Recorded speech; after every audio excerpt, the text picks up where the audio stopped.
Hello hi friends, ഇന്ന് നമ്മൾ നമ്മുടെ മുറ്റത്ത് നിൽക്കുന്ന ഔഷധച്ചെടികളെപ്പറ്റി ഒന്ന് കാണിച്ചു തരികയും പറയുകയും ചെയ്യുകയാണ്. ഇതാണ് നമ്മുടെ കൃഷ്ണതുളസി എന്ന് പറയുമ്പോൾ ഇതിൻ്റെ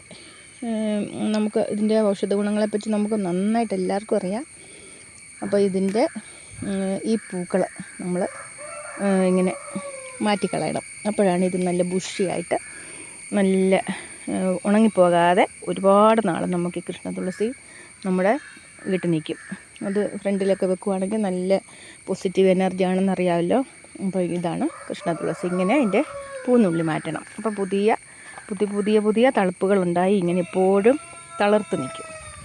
അടുത്തതായിട്ട് നമ്മുടെ പനിക്കൂർക്ക ഞാനിവിടെ കൊട്ടയിലും ഓരോ പാത്രത്തിലും ഒക്കെ ആയിട്ടാണ് വെച്ചിരിക്കുന്നത്. ഇതും നമുക്കെപ്പോഴും മുടി കറുപ്പിക്കാൻ മുതൽ ഇപ്പം അങ്ങനെയൊക്കെയുള്ളതൊക്കെ ഞാൻ ഈ യൂട്യൂബിൽ കൂടെയാണ് അറിയുന്നത്. ഇങ്ങനെ മുടി കറുപ്പിക്കാനും കൊള്ളാവുന്നുള്ളത്. അപ്പം പനി വരുമ്പോഴൊക്കെ നമുക്ക് ഈ പനിക്കൂർക്ക നമുക്ക് ആവശ്യമുണ്ട്. പിന്നെ ഇത് നമ്മുടെ പേര് മറന്നുവല്ലോ,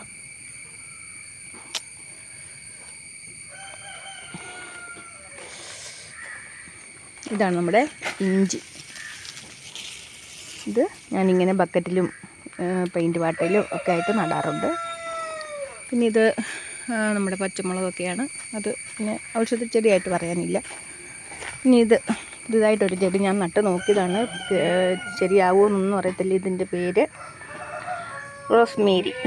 ഇതിവിടെ ഒന്നും ഉണ്ടാകുന്ന സാധനമല്ല. അങ്ങനെ ഇത് വിദേശത്തുനിന്ന് നമുക്കൊരു തണ്ട് കിട്ടിയതാണ്. അത് ഞാനിപ്പോൾ ഇങ്ങനെ നട്ട് വെച്ചിട്ടുണ്ട്. അത് പിടിക്കുവാണെങ്കിൽ പിടിക്കട്ടെന്ന് ഓർത്തുകൊണ്ടാണ് ഞാൻ നട്ട് വെച്ചിരിക്കുന്നത്. പിന്നെ നമുക്ക് കാണിക്കാനായിട്ടുള്ളത് ഇവിടെ എല്ലാം ഇത് തഴുതാമ. ഈ തഴുതാമയുടെ ഗുണങ്ങളും നമ്മൾ അറിഞ്ഞിട്ടുണ്ട്. തോരൻ വെക്കാൻ കൊള്ളാം. തഴുതാമ വെള്ളം തിളപ്പിച്ച് കുടിക്കാൻ കൊള്ളാം. അപ്പം നമുക്ക് ഒരുപാട് അതിൻ്റെ ഔഷധ ഗുണങ്ങൾ കിട്ടും. ഇവിടെ മുഴുവൻ ഈ തുളസിയാണ് ഉണ്ടായി നിൽക്കുന്നത്. മൊത്തം തുളസി ചെടികൾ കൊണ്ട് അങ്ങ് നിറഞ്ഞു നിൽക്കുക. ഒരു ഒന്നോ രണ്ടോ തുളസി ഉണ്ടെന്നൊരു തന്നെ നമ്മളെ വീടിൻ്റെ മുറ്റം പിന്നെ അടുത്ത കൊല്ലം ആകുമ്പോഴത്തേക്കും ആ ചെടിയെ കൊണ്ട് നിറയും. പിന്നെ ഇതൊക്കെ ഇഞ്ചി ആണ് നമുക്ക് എപ്പോഴും വേണ്ട ഒരു സാധനമാണ് ഇഞ്ചി, പച്ചമുളക്, കറിവേപ്പില, ഇതൊക്കെ നമുക്ക് എപ്പോഴും വീട്ടിൽ ആവശ്യമുള്ള 2-3 സാധനങ്ങളാണ്. അപ്പോൾ ഇതൊക്കെ നമ്മൾ ഇങ്ങനെ ബക്കറ്റിനകത്തോ പോട്ടിനകത്തോ കൂടുകൾക്കകത്തോ ഒക്കെ നമുക്ക് വെച്ച് പിടിപ്പിച്ചെടുക്കാവുന്നതാണ്. പിന്നെ പേരമരം, ഓമയ്ക്ക, നമ്മുടെ കപ്പളങ്ങ എന്നാണ് നമ്മൾ പറയുന്നത്. പല സ്ഥലങ്ങളിലും അതിന് പല പേരുകൾ, കർമൂസ എന്ന് പറയുന്നവരുണ്ട്. അപ്പോൾ ഇതാണ് നമ്മുടെ ആര്യവേപ്പ്. 2-2.5 വർഷം ആയ ആര്യവേപ്പാണിത്. ചെറിയൊരു തൈ നട്ടുപിടിപ്പിച്ചതാണ്. ഇപ്പം നമുക്ക് ആവശ്യത്തിന് ഇത് ഇഷ്ടംപോലെ മരം പോലെയായി ഉണ്ട്. പിന്നെ ഇവിടെ എല്ലാം പിന്നെയും തുളസികളുണ്ട്. ഇത് നമ്മുടെ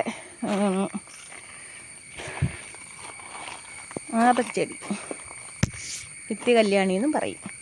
പിന്നെ ഇതാണ് നമ്മുടെ കയ്യൊന്യം. ഇത് നമ്മൾ തലയിൽ തേക്കാനുള്ള എണ്ണ കാച്ചാനും മുടി വളർച്ചയ്ക്ക് ഏറ്റവും നല്ല ഒരു ഔഷധമായിട്ട് പറയുന്ന ഒരു സസ്യം തന്നെയാണ് കയ്യൊന്യം. ഇത് ഇങ്ങനെ പോയാൽ ഇതാണ് നമ്മുടെ പൊന്നാങ്കണ്ണി ചീര. ഇത് തോരൻ വെക്കാൻ കൊള്ളാം. ഒരുപാട് കണ്ണിൻ്റെ കാഴ്ച ശക്തിക്കും ഒക്കെ വളരെ നല്ലതാണ്. ഇത് പറമ്പ് നിറച്ചുണ്ട്. ഇതൊരു ചെറിയൊരു തണ്ട് എനിക്കിങ്ങനെ കിട്ടിയതാണ്. എനിക്ക് കൃഷി ചെയ്യാൻ ഭയങ്കര ഇഷ്ടമായതുകൊണ്ട് ഞാനിതൊക്കെ നട്ടുപിടിപ്പിക്കും. കറി വെക്കാൻ പറ്റിയില്ലെങ്കിലും അത് നിൽക്കട്ടെ എന്ന് ഓർത്ത് അതെല്ലാം ഇങ്ങനെ നമുക്ക് കാണാമല്ലോ, നമ്മൾ നട്ടുപിടിപ്പിച്ചേക്കുന്ന സാധനങ്ങൾ. പിന്നെ ഇതാണ് നമ്മുടെ നല്ലൊരു ബുഷിയായിട്ട് നിൽക്കുന്ന ഒരു മൈലാഞ്ചി ചെടി. ഈ മൈലാഞ്ചി, ചെമ്പരത്തി, ഇതെല്ലാം നമുക്ക് വീടിൻ്റെ മുറ്റത്ത് മൈലാഞ്ചി ഇപ്പം യൂട്യൂബിനകത്തെ താരമെന്ന് പറയാം. മൈലാഞ്ചി പണ്ട് എല്ലാവർക്കും കയ്യിൽ തേക്കുന്ന നഖത്തിന് കളർ പിടിപ്പിക്കുന്നത് മാത്രമേ അറിയത്തുള്ളായിരുന്നു. ഇപ്പം തലമുടി കറുപ്പിക്കാനും മൈലാഞ്ചി ആവശ്യമുണ്ട്. ഇത് കാന്താരി മുളകിനെ അറിയാമല്ലോ. കുഞ്ഞനാണെങ്കിലും അത് നമുക്ക് അത്യാവശ്യമുണ്ട്. പിന്നെ ഇതാണ് നമ്മുടെ കറ്റാർ വാഴ, അലോവേര. ഇതെല്ലാം ഞാൻ ഒരു 1-2 ചോട് വാങ്ങിച്ച് നട്ടിട്ടുണ്ട്. അത് കഴിഞ്ഞിട്ടുള്ളതൊക്കെ ഞാനിങ്ങനെ ഇതിനകത്ത് ഉണ്ടാകുന്ന തൈ തന്നെ പറിച്ച് വെച്ചിട്ട് ഉണ്ടാക്കിയിരിക്കുന്ന. ഇതും ഈ പറഞ്ഞ പോലെ റോസ്മേരിയുടെ ഇതുകൊണ്ട് നട്ടിരിക്കുന്നതാണ്. പിടിക്കുമോയെന്ന് അറിയത്തില്ല, പിടിച്ചാൽ പിടിക്കട്ടെ. പിന്നെ ഇത് നമ്മുടെ പച്ചമുളകാണ്.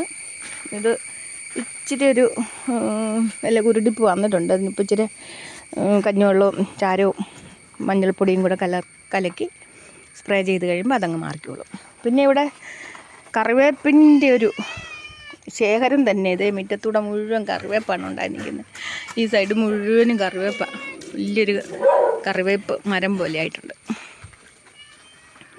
പിന്നെ നമുക്ക് കാണാനായിട്ടുള്ളത് ഇതൊക്കെ ചെടികളും പൂക്കളും. ഈ കോളാമ്പിച്ചെടി എപ്പോഴും പൂ തരുന്നൊരു ചെടിയാണ്. നല്ല പിന്നെ ഔഷധ സസ്യമായിട്ട് പറയാനില്ല. ഇതാണ് നമ്മുടെ കറിവേപ്പ് മരം. കണ്ടോ, മുറ്റത്ത് മുഴുവൻ കറിവേപ്പ നിറഞ്ഞ് നിൽക്കുക. കറിവേപ്പ് എനിക്ക് തോന്നുന്നു ഇതിൻ്റെ വേര് നീണ്ട് വരുന്നിടത്തേലായിരിക്കും ഇതുണ്ടാകുന്നതെന്ന് എനിക്ക് തോന്നുന്നു. ഇവിടെ അല്ലാതെ ഇങ്ങനെ കറിവേപ്പ് ഉണ്ടാകുന്നത് എങ്ങനെയാണ്?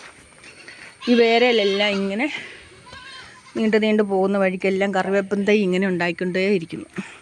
ഇതിനൊക്കെ ഞാൻ ഈ അടുക്കള വേസ്റ്റിൽ നിന്നുള്ള വെള്ളമാണ് ഞാൻ ഒഴിക്കുന്നത്. ഇതൊക്കെ നമ്മുടെ വഴുതന.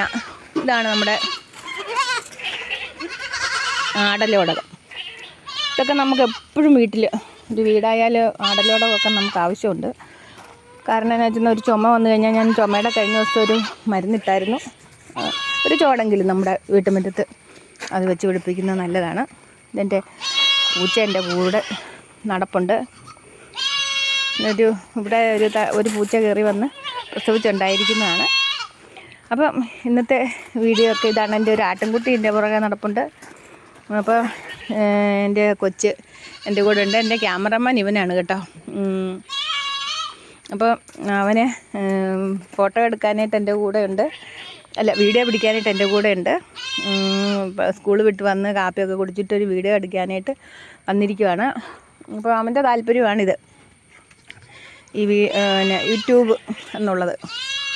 അപ്പം പുള്ളി കാപ്പി കൂടിയൊക്കെ കഴിഞ്ഞ് എൻ്റെ പുറകിൽ തന്നെ ഉണ്ട്. എനിക്ക് ഈ വീഡിയോ നിൽക്കാൻ മാത്രമേ അറിയത്തുള്ളൂ. ബാക്കി കാര്യങ്ങളെല്ലാം ഇദ്ദേഹമാണ് ചെയ്യുന്നത്. പിന്നെ ഞങ്ങൾക്ക് ലൈക്ക് ചെയ്യണം, ഷെയർ ചെയ്യണം, സബ്സ്ക്രൈബ് ചെയ്യണം. ഇനി ഞാൻ അവൻ്റെ കയ്യിലോട്ട് ബാക്കി കാര്യത്തിനായിട്ട് കൊടുക്കാം. Okay, by.